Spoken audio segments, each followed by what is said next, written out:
একজন সত্যিকার ভালো নারীর জীবনে সবচেয়ে দামি সম্পদের নাম হচ্ছে টাকার চাইতে বেশি, গাড়ির চাইতে বেশি, বাড়ির চাইতে বেশি, গয়নার চাইতে বেশি, সেটার নাম হচ্ছে ইজ্জত। একজন মেয়ে সব দিয়ে দিতে পারে, ইজ্জত দিতে পারে না।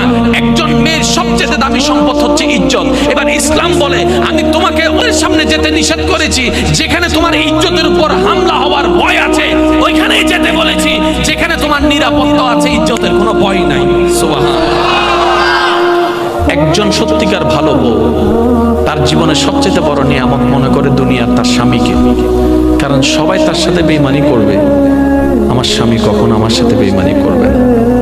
সবাই আমার হাত ছেড়ে দিবে, আমার স্বামী কখনো আমার হাত ছাড়বে না। এখানে যারা বিবাহিতরা আছেন, আমি ছোট্ট মানুষ হিসেবে শ্রদ্ধার সাথে একটা কথা বলি। এক ঘরের নিচে থাকলে, একই ছাদের নিচে থাকলে অনেক কিছুই হবে, মন মালিন্য, পক্ষে বিপক্ষে, পছন্দ অপছন্দ অনেক কিছুই হবে। এগুলাকে ফোকাস দিয়েন না, ডিভোর্সে যায়েন না।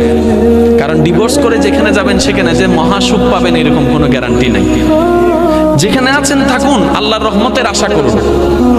স্বামীর কাজ হচ্ছে স্ত্রীদেরকে মায়া প্রদর্শন করা, মহাব্বত প্রদর্শন করা, কেয়ারিং প্রদর্শন করা। আর স্ত্রীদের কাজ হচ্ছে স্বামীদেরকে ভক্তি করা, শ্রদ্ধা করা, সম্মান করা। দুইজনের পক্ষ থেকে যখন এই ইসলামের নিয়ম দুইটা চলে আসবে, অশান্তির সংসার অশান্তির হয়ে যাবে। সুবহানাল্লাহ।